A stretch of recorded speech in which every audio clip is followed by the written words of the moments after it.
This channel does not promote any violent, harmful, or illegal activities. All content provided by this channel is meant for an educational purpose only.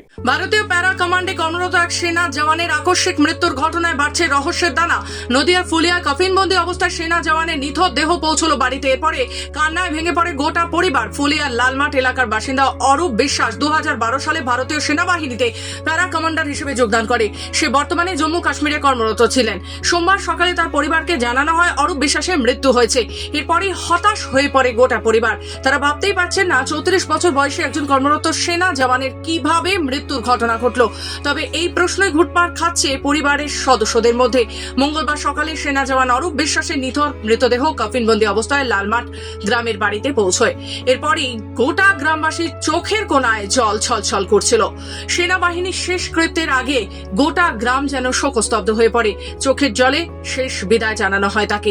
জানা গেছে সেনাবাহিনীর পক্ষ থেকে তাকে সম্মান জানানো হয়, যা এলাকাবাসীর জন্য অত্যন্ত আবেগপ্রবণ মুহূর্ত ছিল বলেই জানা যায়। দাদার মৃত্যুতে ভাই সুদীপ বিশ্বাসের কথায় হঠাৎ যখন তাদের পরিবারে ফোন আসে, তখন তারা ভাবতেও পারেনি এই খবর শুনতে হবে তাদের। কিন্তু মৃত্যুর কারণ এখনো পর্যন্ত অজানা তাদের কাছে। অরূপ বিশ্বাসের কিভাবে মৃত্যু হলো পরিবারকে জানানো হয়নি বিএসএফ এর তরফে। সুদীপ বিশ্বাসেও বলেন, গত দুর্গাপুজোর আগে শেষবারের জন্য বাড়িতে এসেছিল দাদা, তারপর আবার ডিউটিতে যোগদান করে। বরাবরই খুব সাদামাটা মনের মানুষ ছিলেন। সহকর্মীদের সাথে খুব ভালো সম্পর্ক ছিল তার দাদা অরূপ বিশ্বাসের।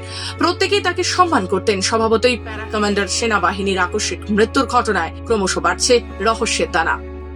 যিনি মারা গেছেন উনি কে হয়? আমার জ্যাঠার ছেলে, মানে দাদা হয় আমার। যে মারা গেছে কি নাম? অরূপ বিশ্বাস। সে কি করতেন? ও তো প্যারাশুট রেজিমেন্টে 7 প্যারাতে ছিল, প্যারা কমান্ডো। তো খুব ভালো ট্যালেন্ট ছিল ওর ভিতরে। ও নিজে মানে দৌড়ঝাঁপ থেকে শুরু করে সব কিছু নিজে তো করেছে, নিজের ট্যালেন্টের মাধ্যমে ও চাকরিটা পেয়েছিল।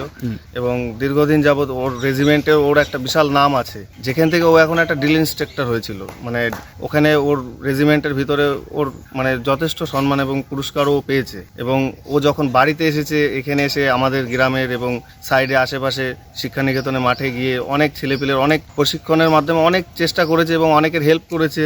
যে কোনো সুবিধা অসুবিধাতে যারা তাদের পাশে দাঁড়ানো, তাদেরকে প্র্যাকটিস কিভাবে করাতে হয় সব কিছু সাহায্য করেছে।